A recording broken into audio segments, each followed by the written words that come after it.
I request Mr. Atul Kurlekar sir from Media Directors and Lodestar UM to join the stage, along with Mr. Abhijit Zog, CMD Pratisad Advertising, and Mr. Anil Joshi, Jain Irrigation. I request dignitaries to join the stage. I request Poonam ma'am to felicitate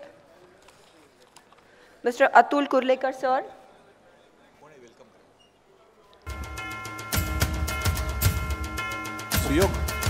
Suyog sir.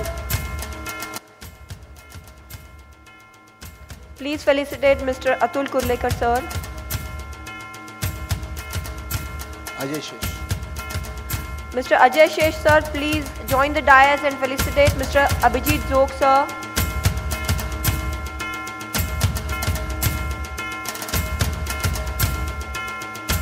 I request Koralkar sir, please join the stage and felicitate Mr. Anil Joshi sir.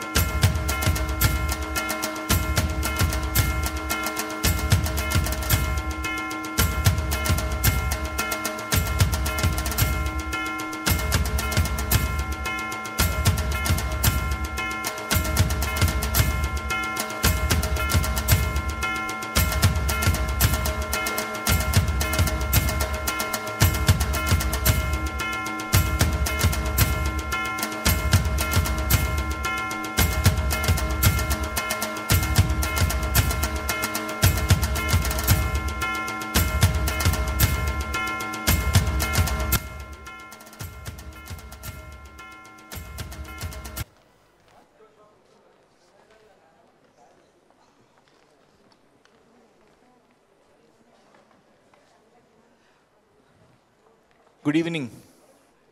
म्हणजे मला असं वाटतं की जसं प्रत्येक एंटरप्रेन्योरकडे मीडियासाठी budget शेवटी असतं, तसंच हे सेशन शेवटी आहे. म्हणजे जे उरलं सुरलं बाबा ते मीडियात द्या, आणि त्याच्यामुळे बरेचदा बिझनेस कोलॅप्स होतात. मी ओळख करून देतो. अभिजित जोग, पुण्यामध्ये प्रतिसाद ॲडव्हर्टायझिंग म्हणून एजन्सी आहे. की प्रतिसाद ॲडव्हर्टायझिंग ही जवळपास मोर दॅन 25 इयर्सपासून आज ॲडव्हर्टायझिंग क्षेत्रात काम करते, आणि त्या प्रतिसादनी अनेक ब्रँड्स घडवलेत. दुसरे आपले मित्र आहेत आमचे अतुल कुर्लेकर. आणि जेव्हा हा प्रश्न आला की सेशन असावं का नसावं, मी म्हटलं की जर मीडियामधला माणूस जर लीड करतो आहे सेशन कॉन्फरन्स, तर निश्चितपणे मीडिया सेशन असावा. कारण जे अतुल कुर्लेकरजी लोडस्टार नावाच्या एजन्सीमध्ये काम करतात, he is associate director in Lodestar, की जी जगातली टॉप 5 मधली एक एजन्सी आहे. So I welcome you both. मला फक्त एक प्रश्न एकदम टू द पॉईंट विचारायचा आहे की सर, उद्योजकांमध्ये आणि त्यातल्या त्यात ब्राह्मण उद्योजकांमध्ये मीडियामध्ये ब्रँडिंगसाठी खर्च करण्याचं प्रमाण तुम्ही कसं बघता?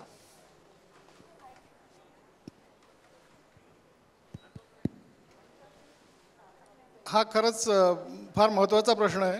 आपले मराठी उद्योगपती आणि विशेषतः ब्राह्मण उद्योगपती हे एखादा मशीन घ्यायचं असेल तर 1 कोटी रुपये सहज खर्च करतात, पण ब्रँडिंग किंवा ॲडव्हर्टायझिंगमध्ये जर 10 लाख रुपये खर्च करायचे म्हटले तर त्याला मात्र ते काचकूच करतात.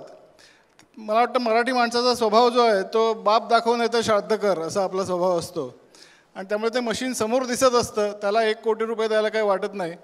पण आज मी पैसे इन्व्हेस्ट करायचे आणि मग पुढे कधीतरी माझा ब्रँड डेव्हलप होणार, हे काही फारसं मराठी मनाला पटत नाही, ब्राह्मण मनाला पटत नाही, आणि म्हणून आपण हे करायला तयार होत नाही. पण ह्यामुळे आपलं फार मोठं नुकसान होतं.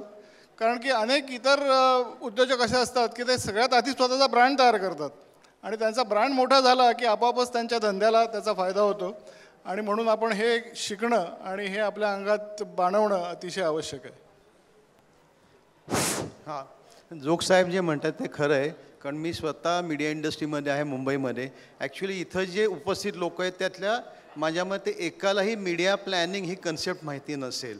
कारण आपण जेव्हा ॲडव्हर्टायझिंग म्हणतो किंवा ब्रँड डेव्हलपमेंट म्हणतो, ब्रँड डेव्हलपमेंटशी एक रिलेटेड सेक्टर असतं विच इज कॉल्ड मीडिया. मीडियामध्ये media strategy, media planning, media buying, media implementation आणि मीडिया डिलिव्हरीज, हे 5 वेगवेगळ्या प्रकारचे हे असतात. आणि हे मोस्ट ऑफ द केसेस 99.99% लोकांना माहिती नसतं. जर का मी भारतामध्ये बघितलं तर भारतामध्ये मीडिया प्लॅनिंग हे कन्सेप्ट फक्त मुंबई दिल्ली या 2-3 ठिकाणी आहे, बाकी कुठंही उपलब्ध नाही. पण जी लोक ही कन्सेप्ट वापरत आहेत, ब्रँड बिल्डिंग करत आहेत, दे आर टॉपमोस्ट. आणि ॲडव्हर्टायझिंग जे म्हणतात की you are riding on the lion, म्हणजे एकदा तुम्ही बसला तर तुम्ही उतरू शकत नाही. आणि काय होतं त्याच्यामध्ये ना की तुम्ही जर का तिथनं बाहेर पडलात आणि तुम्ही किंवा रेसमध्ये जरी नसाल तरी कित्येक वेळा असं घडतं की तुमचं प्रॉडक्ट चांगलं असतं पण तुमचं प्रॉडक्ट जास्त सेल होत नाही, कारण तुम्ही तुमच्या एंड कस्टमरपर्यंत पोहोचत नाही. तुम्ही तुमच्या एंड कस्टमरकडे का पोहोचत नाही? कारण तुम्ही ॲप मीडिया घेत नाही. आणि ॲप मीडिया का घेत नाही तर जोग साहेब म्हणले ते की आपल्याला मुळात अनफॉर्च्युनेटली माइंडसेट असा असतो की अरे जाहिरातीने काही होत नाही, माझं प्रॉडक्ट खूप चांगलं आहे, माझं प्रॉडक्ट असंच विकलं जातं. प्रॉडक्ट असं कधी विकलं जात नाही. प्रॉडक्ट विकलं जाईल बेसिस त्याचं क्वालिटी, पण ती क्वालिटी जर का एंड कस्टमरपर्यंत गेलीच नाही आणि जे एंड कस्टमर कुठे जे तुमच्या लोकॅलिटीमध्ये आहेत पण जे तुमच्या लोकॅलिटीमध्ये नाही आहेत त्यांचं तुम्ही काय करणार? तर त्या ठिकाणी तुम्हाला पोचायला वेगवेगळ्या प्रकारचा मीडिया लागतो. सध्या T V, print, radio, cinema, digital, outdoor वेगवेगळे पोर्शन असतात. त्याच्यामध्ये सायंटिफिक स्टडी असतो. आता मीडियामध्ये सायंटिफिक स्टडी असतो हे कुणालाच माहिती नसतं किंवा जे माहिती असते ते माहिती काही थोडेफार लोक असतात. आणि जसं जोगसाहेब म्हणलं की ब्राह्मण लोक आणि काय म्हणतात ना की आपण माइंडसेट, तर उलटं सांगतो की मुंबईमध्ये मुळात मीडिया लाईनमध्ये म्हणजे आमची मीडिया प्लॅनिंग कन्सेप्ट जी आहे त्याच्यात महाराष्ट्रीयन लोक कमी आहेत. त्याच्यात ब्राह्मण माझ्या माहितीने हार्डली 2 का 3 जण असतील. आणि मीडिया लाईन ही भारतातली somewhere around 50,000 crore plus industry आहे. इमॅजिन करा. आणि ते कुणालाच माहिती नाही आहे. आणि म्हणूनच अनफॉर्च्युनेटली मध्यंतरी एक यादी बघितली होती मी की भारतातल्या टॉप 100 उद्योजकांमध्ये एक पण ब्राह्मण नाही आहे. म्हणजे ही यादी खूप धक्कादायक आहे. आणि जे टॉप 100 ब्रँड्स आहेत ते कदाचित मीडियाचा खूप मेजर यूज करतात. तर जोग सर, तुम्ही आता इतक्या वर्षाच्या प्रवासामध्ये अशी काही केस स्टडी आम्हाला छोटी सांगू शकता की जो ब्रँड एक प्रोडक्ट म्हणून आला आणि तो तुम्ही ब्रँडमध्ये कन्वर्ट केला?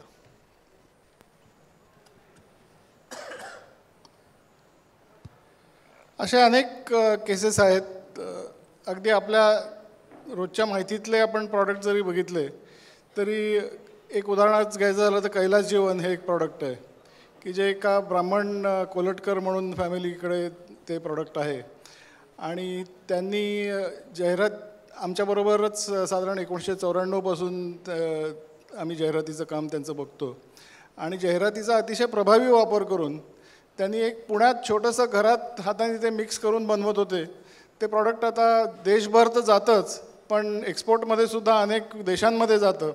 आणि ते प्रॉडक्ट मुळात इतकं चांगलं आहे की वेगवेगळ्या देशांमधनं तिथले डिस्ट्रीब्युटर स्वतः येतात, चौकशी करतात आणि त्यांच्याकडनं ते प्रॉडक्ट विकत घेतात, कारण अतिशय इफेक्टिव्ह आहे.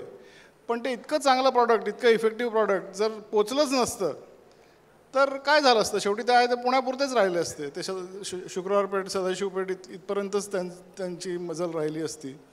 पण त्यांचं विजन होतं अर्थात की आपण जाहिरातीचा वापर करू, आणखीन पुढे जाऊ. आणि अशा पद्धतीने त्यांनी ते खूप मोठ्या प्रमाणात पुढे नेलं.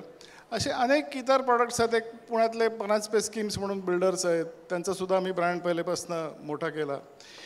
दुसरं एक उदाहरण द्यायचं झालं तर अनेक असे प्रॉडक्ट्स किंवा असे कंपनीज असतात की ज्या 100 वर्ष जुन्या आहेत.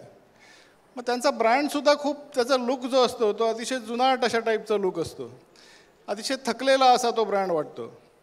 मग तो ब्रँड रिइन्व्हेंट करायची गरज पडते. म्हणजे त्याला एक नवीन स्वरूप द्यावं, आधुनिकतेला सुटेबल अशा स्वरूपाचा तो प्रॉडक्ट किंवा तो ब्रँड असावा, असं एक आपण काम हातात घेऊ शकतो. आणि तशा पद्धतीने आम्ही सारस्वत बँक, आणखीन कॉस्मॉस बँक या दोन्ही ज्या बँका आहेत, 100 वर्षाहून जास्ती जुन्या बँका, तर त्या आता जर तुम्ही बघितलं तर गेल्या काही वर्षात त्याचं रूप पूर्णपणे बदललेलं आहे आणि एक पूर्ण आधुनिक असं एक रूप त्याला आलेलं आहे. तर हे जे रिब्रँडिंग ज्याला आपण म्हणू किंवा ब्रँड रिइन्व्हेन्शन, अशा पद्धतीचंही काम आपण करू शकतो. आणि त्यांनी त्या कंपनीच्या बिझनेसला खूप फायदा होतो. त्यांची प्रगती खूप झपाट्याने होते. जे गेल्या 90-100 वर्षात जे अचीव केलं नसेल ते पुढच्या 10 वर्षात त्या बँका करू शकल्या. याचं कारण की त्यांना एक नवीन लुक मिळाला, एक नवीन आत्मविश्वास मिळाला. ब्रँडचं एक थोडक्यात आणखीन एक 2 मिनटं घेतो. ब्रँडचं एक वैशिष्ट्य असं आहे की ब्रँड हा फक्त कस्टमरसाठी नसतो. आपण ब्रँडिंगचं जे काम करतो त्याचा उपयोग फक्त कस्टमरपुरता होत नाही, तर आपले सगळे स्टेक होल्डर्स जे असतात, म्हणजे आपले एम्प्लॉईज, आपले इतर असोसिएट्स, आपले सप्लायर्स, सगळ्या लोकांना आपण तो ब्रँड त्यांच्यासाठी महत्त्वाचा असतो. आणि विशेषतः एम्प्लॉईज, की जेव्हा आपण आपल्या ब्रँडला एक नवं स्वरूप देतो तेव्हा आपल्या एम्प्लॉईजची एनर्जीसुद्धा वाढते, त्यांचा आत्मविश्वास वाढतो. जे लोक कालपर्यंत अगदी मरगळल्यासारखे खांदे पाडून काम करत होते ते अचानक स्वतः टाय लावून यायला लागले, आणखीन त्यांच्या स्प्रिंग इन द स्टेप्स ज्याला आपण म्हणतो तशा स्वरूपाचा बदल त्यांच्यामध्ये घडतो. तर हे ब्रँडिंग हे अतिशय पॉवरफुल टूल आहे, जे कस्टमर्स तर अट्रॅक्ट करतंच, पण आपल्या बाकी स्टेक होल्डर्सला सुद्धा आपली एक चांगली प्रतिमा जाते आणि त्याच्यातनं आपल्याला खूप बिझनेसचा फायदा होतो. आपण एंटरप्रेन्युअर्स आहात, आपल्याला नक्की लक्षात येईल की फक्त कस्टमर्स आपल्यासाठी उपयुक्त असतात असं नाही, तर सगळे स्टेक होल्डर्स आपल्यासाठी उपयुक्त असतात. आणि त्यांच्यापर्यंत पोहोचण्यासाठी आणि त्यांना कन्व्हिन्स करण्यासाठी powerful brand is a very very important tool. एक नॉर्मली बऱ्याचदा बघण्यात आलं आहे की समजा एखादा इंडस्ट्रियलिस्ट आहे, तो एखाद्या विषयात तज्ज्ञ आहे, तो एखादी इक्विपमेंट एखादं चांगलं बनवतो, पण तो स्वतःला मीडियामधला पण तज्ज्ञ समजतो. असं काही तुमच्या बघण्यात आलं आहे का की त्याला असं वाटतं की नाही मला हे पण करता येतं, आणि सायमल्टेनियसली किंवा at the end of the day the brand get failed? Unfortunately जे बिझनेस ओनर असतात ना, त्यांना असं वाटतं की मला सगळं माहिती आहे. त्यामुळे तुम्ही त्यांना काही सांगा, त्यांना सांगा तुम्ही ब्रँड कम्युनिकेशन मला माहिती आहे सगळं, मीडिया मला सगळं माहिती आहे. म्हणजे ते असं काहीच नसतं की त्यांना काहीच माहिती नसतं असं, पण जे माहिती असतं तेवढं फक्त हाफ हार्टेडली माहिती असतं. एक इंदोरचा क्लायंट आहे, मी नाव म्हणजे ड्यू टू काय कॉन्फिडेन्शियल कॉल नाव घेऊ शकत नाही. आम्ही जेव्हा त्यांच्याकडे स्ट्रॅटेजिक प्रेझेंटेशन करायला गेलो तेव्हा त्यांनी आले या मीडिया कुछ नहीं होता, मुझको सब कुछ मालूम है, हे स्टँडर्ड त्यांनी उत्तर द्यायला. आणि आम्ही जेव्हा स्पेंड ॲनालिसिस करतो तेव्हा आमच्याकडे काही सॉफ्टवेअर असतात, आणि तुम्ही जर मला आता सांगितलं की भारतातला एक नंबरचा क्लायंट आहे, त्याचे गेले 5 वर्ष त्यांनी किती मीडिया स्पेंड केले, त्यांनी कुठला मीडिया यूज केला, कुठला टी व्ही चॅनल यूज केला, त्या कुठल्या टी व्ही चॅनलमध्ये किती त्यांनी पैसे स्पेंड केले, आणि कुठल्या टाईममध्ये किती स्पॉट रन केले, किंवा रेडिओ किंवा प्रिंटमध्ये, तर हे आमच्याकडे सगळा डेटा उपलब्ध असतो. माझ्याकडे एक डेटा टीम असते, ती डेटा टीम याच्यावर काम करत असते, आणि अशी सॉफ्टवेअरवर ते काम करत असतं. जेव्हा आम्ही त्याच्याकडे गेलो आणि त्याला आम्ही दाखवलं की त्यांनी जे काम केलं आहे ते आणि त्याच्या कॉम्पिटिशननी काम केलं आहे ते ह्याच्यात खूप मोठा डिफरन्स आहे, आणि त्याला वाटत होतं की मीच म्हणजे किंग आहे, मीच लॉर्ड आहे, मीच गॉड आहे. आणि त्याला जेव्हा आम्ही ग्राउंड रियालिटी दाखवली तेव्हा ते मला अतुल जी मुझको आज तक ये मालूम नहीं था कि स्ट्रैटेजिक प्लानिंग ये होता है, स्पेंड एनालिसिस ये होता है, मीडिया ये होता है, मेरा काम आज से आप चालू कर लो. That's great. तर मग तुम्ही स्वतः टाटाच्या बऱ्याचशा ब्रँडबरोबर काम केलं आहे, काय एक्सपिरियन्स आहे? नाही, सॉरी मी मगाशी म्हणलं काही कॉन्फिडेन्शियल क्लॉज आहे, कारण मी म्हणजे Lodestar is a part of world wide IPG media branch, आणि काही कॉन्फिडेन्शियल क्लॉजमुळे मी इंडिव्हिज्युअल क्लायंटबद्दल काही इन्फॉर्मेशन देऊ शकत नाही. मी एक एक्सपिरियन्स करतो की एक लोकल ब्रँड आणि एक नॅशनल असं म्हणू आपण त्याला. येस, की एक लोकल ब्रँड आहे किंवा एखादा रिजनल ब्रँड आहे, आणि एक जो पॅन इंडिया किंवा ग्लोबल ब्रँड आहे, काय फरक आहे साधारण त्याच्यात? प्रचंड मोठा फरक पडतो. तो काय म्हणजे? कारण तुम्ही लोकल ब्रँडकडे गेलात तर लोकल ब्रँडला बेसिकली पहिला त्याचा मुद्दा असतो की माझे पैसे कसे वाचतील म्हणून. त्याच्याकडे बजेट काही प्रकार नसतं. तुम्ही त्याला सांगितलं बाबा आपल्याला हे टी व्ही करायचं, त्याचं सुरुवात टी व्ही कुछ नाही, एक पुन्हा में सकाळ में ॲड करो हो गया मेरा काम हो जाता है. त्याला काही माहिती नसतं, किंबहुना त्याला पैसे खर्च करायची इच्छा नसते. पण जेव्हा आपण नॅशनल ब्रँड करतो किंवा टॉपमध्ये आज इंडियाचे ब्रँड बघतो, त्यांचं ॲन्युअल बजेट्स असतात, आणि ती बजेट्स काही शेकडो करोड रुपयामध्ये असतात. म्हणजे आत्ताचा जर की मी माझा पोर्टफोलिओ बघितला आत्ताचा, तर माझा स्वतःचाच पोर्टफोलिओ जवळजवळ 1800 करोड रुपयाचा आहे, आणि ह्यूज पोर्टफोलिओ असतो. काम प्रचंड असतं, लोक मेहनती असतात, क्लायंट पण तुम्हाला समजून घेतो. पण जर का त्या क्लायंटने तुम्हाला समजून घेतलं, कारण हे कसं असतं की you work as a trustee of the client money, आणि दोज आर जेन्युन वर्क. आता जर का तुम्ही माझं व्हिजिटिंग कार्ड बघितलं तर माझ्या व्हिजिटिंग कार्डवर माझा मोबाईल नंबर लिहायची मला परमिशन नसते, फक्त माझी लँडलाईन आम्हाला द्यायला अलाउ असतं. कारण का? This has to be a very secret confidential job. कारण क्लायंट माझ्यावर विसंबून राहून लेट्स 500 करोड 300 करोड 200 करोडचं बजेट अलोकेट करत असतो, आणि त्यातला एकही पैसा वाया जाता कामा नये ही क्लायंटची इच्छा असते, आणि ही माझी पण कमिटमेंट असते. त्यामुळे आणि जे आपण जे म्हटलं नॅशनल ब्रँड, त्यांचं बिहेवियर पॅटर्न पूर्णपणे वेगळा असतो. त्यांना वेगवेगळ्या प्रकारचा डेटा पाहिजे असतो. डेली मॉनिटरिंग असतं, आमच्याकडे एक सिस्टीम असते, ती डेली मॉनिटरिंग सिस्टीम त्यांना प्रूव्ह करावं लागतं. आणि अल्टिमेटली आपण म्हणतो बाप दाखवणं तर श्राद्ध कर. तर तुम्ही जर का चांगलं काम केलं तर तो क्लायंट, आता माझ्याकडे काही क्लायंट्स आहेत जे आम्ही 30-35 वर्ष हँडल करतो आहे. मी स्वतः 3 क्लायंट्स आहेत ते जवळजवळ गेली 18 वर्ष हँडल करतो आहे. ग्रेट. एक कॉमन प्रश्न बरेचदा विचारला जातो, जसं आपण बरेचदा बोलतो कुठला मीडिया चांगला, कुठल्या प्रकारचा मीडिया चांगला? So can you please elaborate? Print media, digital media, social नाही, मीडिया, तसं नसतं. ते कसं असतं, नॉर्मली एक विचारला जातो जेव्हा आपण बरेचदा ऐकतो. नाही, आपण सांगतो कसं असतं की जेव्हा आम्ही स्ट्रॅटेजिक प्लॅनिंग करतो तेव्हा आम्ही ब्रँड ब्रीफ क्लायंटकडनं घेतो, आम्ही त्याच्याकडनं मीडिया ब्रीफ घेतो, आम्हाला त्याचं मार्केट ॲनालिसिस करावं लागतं. मार्केट ॲनालिसिस ब्रँड ब्रीफ गेल्यानंतर आम्हाला कळतं, आमच्याकडे काही सॉफ्टवेअर असतात, काही डेटा असतो, त्याच्यावर आम्ही ठरवतो की या प्रॉडक्टला पर्टिक्युलरली कुठल्या प्रकारचा मीडिया सुटेबल आहे. टी व्ही आहे, प्रिंट आहे, सिनेमा आहे, डिजिटल आहे, आउटडोअर आहे किंवा काही प्रकारचं असतो. त्या बेसिसवर आम्ही ते ठरवतो आणि मगच आम्ही कॅम्पेनला त्याची रिक्वायरमेंट पूर्ण करतो. पण असं काही नसतं की हार्ड फास्ट की फक्त प्रिंटच कॅम्पेन केलं पाहिजे किंवा टी व्ही केलं पाहिजे. There is a media mix also. आमच्याकडे एक सॉफ्टवेअर आहे ग्रोथ ॲक्सिलेटर नावाचं, जे ग्लोबल टूल आहे, आणि आम्ही जेव्हा प्लॅन तयार करतो तेव्हा त्या ग्रोथ ॲक्सिलेटरला आम्ही डेटा फीड केल्यानंतर आम्हाला प्रत्येक कॅम्पेनची सेपरेट डिलिव्हरी मिळते आणि माझी मीडिया मिक्स जे मी करतो त्याची डिलिव्हरी मिळते, आणि त्या डिलिव्हरीच्या बेसिसवर आम्ही ठरवतो की कॅम्पेन काय करायचं. म्हणून जोग सर, एक प्रश्न आहे तुम्हाला की बजेट कसं ठरवावं? म्हणजे एका उद्योजकांनी, व्यावसायिकांनी किती रुपये खर्च करावे किंवा त्याचं काय पॅरामीटर आहे का, त्याचं काही गणित आहे का? बजेटचं असं आहे की तुमचं प्रॉडक्ट आणि तुमचं मार्केट काय आहे याच्यावरती आपण जनरली ते ठरवायला लागतं. म्हणजे उदाहरणार्थ एखादा ब्रँडचे 4 पॅरामीटर्स असतात: प्रॉडक्ट, कम्युनिकेशन, एन्व्हायरमेंट आणि बिहेवियर. तर प्रत्येक ब्रँडचे हे 4 पिलर्स असतात असं आपल्याला म्हणायला हरकत नाही. काही ब्रँड जे असतात त्यांच्यामध्ये कम्युनिकेशन इज व्हेरी इम्पॉर्टंट. मी उदाहरणार्थ सॉफ्ट ड्रिंक्समध्ये प्रॉडक्टमध्ये काही दम नसतो. एन्व्हायरमेंटमध्ये ते कुठेही पानपट्टीवरही विकले जातात, त्यामुळे तुमचे काही शोरूम वगैरे असं काही नसतं. बिहेवियर म्हणजे तुमच्या कंपनीचा माणूस कधीच कस्टमरच्या कॉन्टॅक्टमध्ये येत नाही, तो थ्रू डिस्ट्रीब्युशन चॅनल तुम्ही विकत असता. What is important is communication. तर त्यामुळे मग तर सॉफ्ट ड्रिंक असेल तर तुमच्या टोटल सेल्सचा पर्सेंटेज खूप जास्ती असलं पाहिजे ॲडव्हर्टायझिंग स्पेंडचं. तेच एखादा बिल्डर असेल तर त्याला प्रॉडक्टही महत्त्वाचं आहे, त्याला कम्युनिकेशन पण महत्त्वाचं आहे, म्हणजे ॲडव्हर्टायझिंग पण महत्त्वाचं आहे. तर त्यांनी मग त्या पद्धतीने त्याच्या जनरली पर्सेंटेज ऑफ सेल्स अशा पद्धतीने ते ठरवतात. पण त्या प्रत्येक इंडस्ट्रीचे नॉर्म्स ते वेगळे असतात. म्हणजे त्या इंडस्ट्रीसाठी ॲडव्हर्टायझिंग, कम्युनिकेशन आणि कस्टमरच्या समोर राहणं हे किती आवश्यक आहे याच्यावरती ते पर्सेंटेज ठरतं, आणि त्या पर्सेंटेज ऑफ सेल्सनुसार ते बजेट ठरवलं जातं. एक प्रश्न ऑडियन्स करताय, ॲडव्हर्टायझिंग शब्दाचा अर्थ कोणी सांगू शकेल का? ॲडव्हर्टायझिंग या शब्दाचा अर्थ, हा शब्द कुठून आलाय?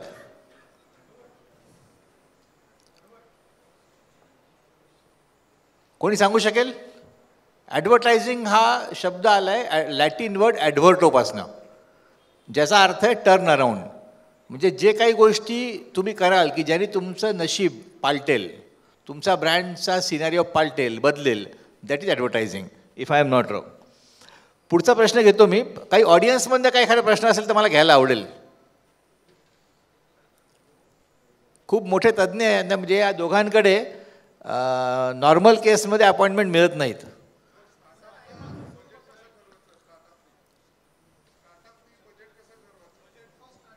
स्टार्टअप अगेन तुम्ही कुठल्या इंडस्ट्रीमध्ये आहात आणि तुमचं मार्केट काय आहे याच्यावरतीच आपण बजेट ठरवू शकतो. म्हणजे B2B प्रॉडक्ट असेल तर वेगळा आपल्याला विचार करावा लागेल, B2C प्रॉडक्ट असेल तर वेगळा विचार करावा लागेल. B2Cमध्ये सुद्धा तुम्ही कुठल्या प्रॉडक्ट कॅटेगरीत आहात त्याच्यावरती तुम्हाला ते विचार करावा लागेल. तर त्यामुळे आपल्याला असा एक स्टँडर्ड फॉर्म्युला आपण नाही देऊ शकत की इतकं बजेट असलं पाहिजे. ते सॉरी, मला बसून बोलायची सवय नाही, मी उभं राहतो. स्टार्टअपचं म्हणण्यापेक्षा मी तुला सांगेन, कुठल्याही कंपनीचं बजेट जे ठरवायचं असेल ना, फर्स्ट ऑफ ऑल त्या कंपनीची काही कॉम्पिटिशन आहे का, त्या कॉम्पिटिशनमध्ये आणि त्या मार्केटमध्ये जर काही कॉम्पिटिशन असेल आणि त्याच्या पॅरलली जर का कोणी ॲडव्हर्टायझर्स असतील तर ते आपल्याला ॲड स्पेंडमधनं काढता येतं. ते ॲड स्पेंड काढल्यानंतरच मग आपल्याला बजेट ठरवता येईल. त्यामुळे असा काही फॉर्म्युला नसतो की बाबा याचं बजेट एवढं असतं किंवा आपण सॉफ्ट ड्रिंक काढले तर त्याचं बजेट एवढं असतं. नॅशनल लेवलला जर का कॅम्पेन केलं त्याचं बजेट वेगळं असेल, रिजनल लेवलला काढलं कॅम्पेन त्याचं वेगळं बजेट असेल, लेट्स नाशिकमध्ये एखादं आपण केलं तर त्याचं बजेट वेगळं असेल. पण ते category product to product, market to market आपल्याला वेगळं म्हणजे व्हेरी होतं. ते तसं काही सांगता येणार नाही त्याच्याबद्दल. दुसरा क्वेश्चन.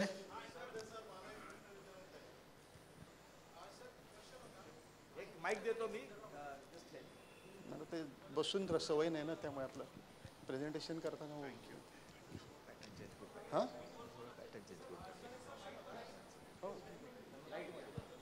हां कोण बोलते? Hello. Yes, sir. Thank you for the opportunity to ask a question. We are into SME entrepreneur training, business training. Mainly we work for, we train them for business automation and business growth. We are mainly into Hindi-speaking SME entrepreneurs is our niche market. So now I understand that you cannot give a blanket answer over here, but SME, Hindi-speaking SME entrepreneur with a turnover from, let's say, 5 crores to 40 crores or 50 crores is our target audience. So what kind of a strategy do you suggest for print, electronic, and social media, sir? So what I can do here is I will have to just check what are the competition is happening in your market, first of all, in your sector, Yes, point sir. number. Yes, That I'm sir. sure I can get it very easily from my data. Okay, sir. And then only I can tell you, you know how much you need to spend. Because let's say you are talking about 5 crores or 50 crores, but there is another company who is already spending Yes, sir. some amount of advertising. Yes, now sir. what happens if that fellow is spending let's say 10 lakh rupees in a month or 10 lakh rupees in an annual, either whatsoever. Sir. And you say, I have budget 1 lakh rupees, then might as well don't spend any money on advertising because it will go waste. Okay, sir. What will happen, there will be a ratio of, 1:10. Yeah. So if some, you have some giant in front of you and you will say, I have only budget this much I can spend, then why to waste money? Okay. So you have a lot of other factors in marketing, so you go ahead with that. That is also doable. Okay, or sir. probably you can do a social media. You Yeah. can do cinema. Yeah. Because, those medias are comparatively cheaper. But if you are telling me, I want to do TV, and TV, if you want to run one campaign, let's say on regional level, you will have to spend not less than 4 to 5 crores. Okay, sir. Okay. But if you want to do same campaign on national level, you will have to spend at least 15 crores.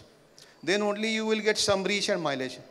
I'm not going in terms of GRPs and, all this, but I'm saying the standard format reach.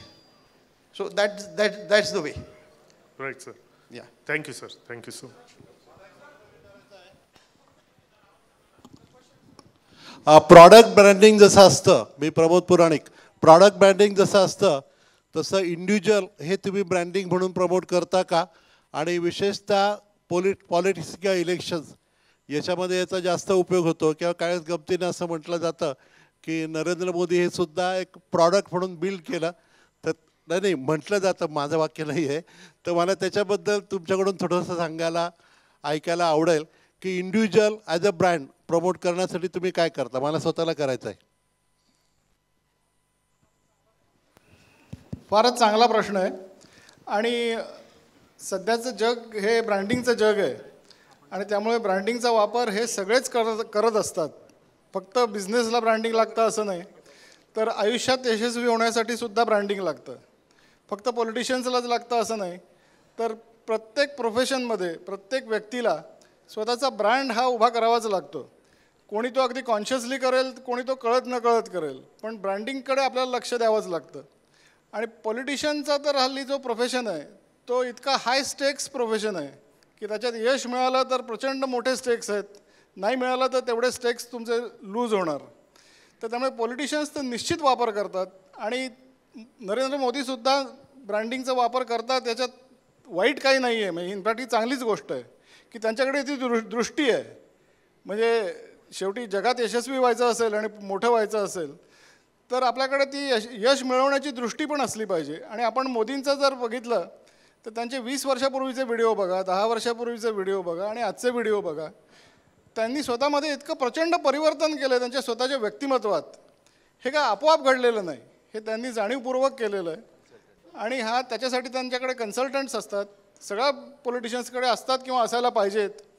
आणि माझ्या दृष्टीने तरी भारतात किंवा in fact जगातसुद्धा Modi हे असे एकमेव politician असतील की ज्यांनी गेल्या 20 वर्षात स्वतःमध्ये प्रचंड ट्रान्सफॉर्मेशन घडवलं आहे स्वतःच्या व्यक्तिमत्वात.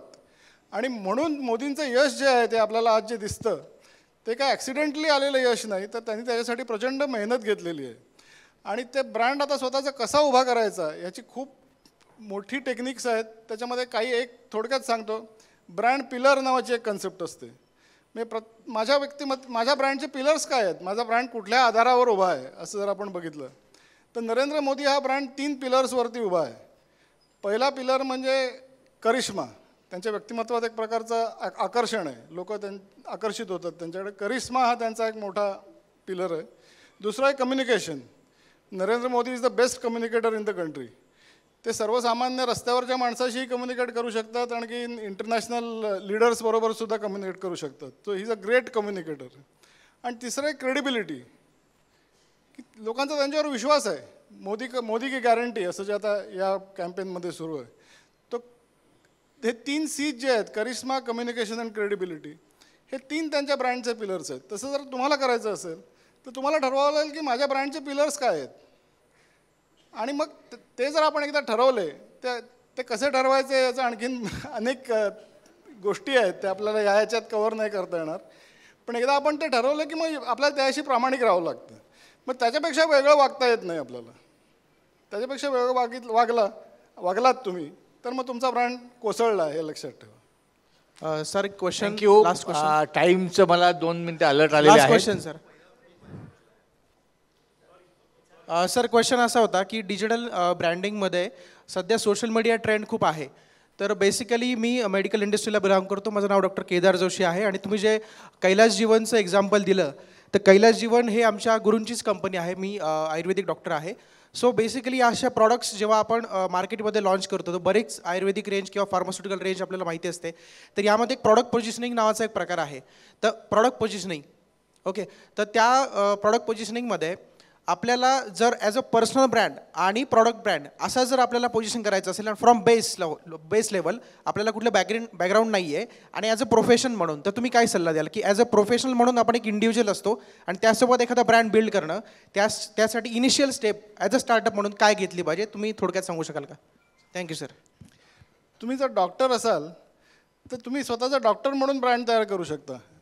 आयुर्वेदिक डॉक्टर, की जसं आता एक उदाहरण घ्यायचं असेल तर परीक्षित शेवडे म्हणून एक डॉक्टर आहेत, तर त्यांना लोक ओळखतात आणि त्यांच्या नावाने लोक त्यांच्याकडे जातात. मग ते काय प्रॉडक्ट देतात ते कोणी बघत नाही. तर तुम्हाला ते ठरवावं लागेल की मला माझ्या प्रॉडक्टला मोठं करायचं आहे की मला स्वतःला मोठं व्हायचं आहे. शेवटी लोकांचा विश्वास असला पाहिजे. कैलास जीवन हा लोकांचा प्रॉडक्टवरती विश्वास आहे. त्यांना कोल्हटकरांचं नाव पण माहीत नाही, लोक जे विकत घेतात त्यांना. पण तुम्ही डॉक्टर असाल तर तुम्ही डॉक्टर म्हणून स्वतःला जर ब्रँड म्हणून एस्टॅब्लिश केलं तर तुमचे 4 प्रॉडक्टसुद्धा लोक विश्वासाने विकत घेतील. तर हा पहिला निर्णय. आणि मग त्याच्यानंतर ती पुन्हा सगळी मोठी प्रोसेस आहे, ती आपल्याला ह्या अशा कार्यक्रमात सांगणं अवघड आहे. पण तुम्ही एक सगळ्यात चांगली गोष्ट म्हणजे तुम्ही पहिला एक चांगला निर्णय घेतला की मला ब्रँड करायचं आहे. हेच अनेक लोक ठरवत नाहीत. त्यामुळे तुम्ही पहिलं पाऊल उचललेलं आहे, ही चांगली गोष्ट आहे. आता हे ठरवा की तुम्हाला डॉक्टर म्हणून ब्रँड करायचं आहे का प्रॉडक्ट म्हणून ब्रँड करायचं आहे, आणि मग पुढचा विचार करता येईल आपल्याला. Thank you sir. टाईम रिस्ट्रिक्शन आहे. इनफॅक्ट मी समअप करतो. मीडियाची गरज ही डेफिनेटली सगळ्या उद्योजकांना आहे. पुण्यामध्ये सर आहेत, मुंबईमध्ये अतुलजी आहेत, नाशिकमध्ये मी आहे, जळगावमध्ये आमचे मनीषजी आहेत. असे प्रत्येक ठिकाणी वेगवेगळे BBNGचे मेंबर्स हे मीडियामध्ये काम करतात. मीडिया कन्सल्टिंगमध्ये आहेत, मीडियाच्या वेगवेगळ्या आस्पेक्टमध्ये काम करतात. कोणी डिजिटलमध्ये काम करतं, कोणी व्हिडिओग्राफीमध्ये काम करतं. डेफिनेटली एक थॉट घ्या की जर ब्रँड मोठा करायचा असेल, हे स्वतःला कन्व्हिन्स करून घ्या. सर सगळ्यांनी म्हटलं की तुम्हाला स्वतःला पटलं पाहिजे की मला मोठं व्हायचं आहे. आणि मग कॉस्ट पर सेल्स किंवा पर्सेंटेज पर सेल्स असं बजेट स्वतःकरता ठेवा. आणि मग या तज्ज्ञांची सल्ला घ्या. आणि डेफिनेटली 1 वर्षभर, कारण ही प्रोसेस आहे, ही आज केलं आणि उद्या झालं असं होत नाही. तर डेफिनेटली एक प्रोसेस आहे. आणि अशा लोकांनी अनेक ब्रँड घडवले आहेत. आणि कदाचित पुढच्या वर्षी जेव्हा यांना आपण बोलवू तेव्हा ह्यांच्या लिस्टमध्ये तुमच्यापैकी एखादा ब्रँड असेल. So to add this, next time I will request Abhijit to keep my presentation first in the morning, because I'll tell you what happened. There are a lot of terminologies which common people are not aware of it, but they will understand very fastly. आणि इतकं media line ही खूप वाटतं ती एवढी प्रचंड मोठी आहे, पण ती ज्याला समजायची त्याला फटाफट समजू शकते. मीडिया टर्मिनॉलॉजीज प्रचंड आहे. सो नेक्स्ट टाइम आपण ठेवून मी प्रेझेंटेशन करीन. सो हे पॅनल डिस्कशन प्रेझेंटेशन सांगा. I am more interested in to that. Thanks. आणि डेफिनेटली जसं मगाशी म्हटलं मी की पहिल्या 100 उद्योजकात आज देशामध्ये एकही ब्राह्मण उद्योजक नाही. आणि कदाचित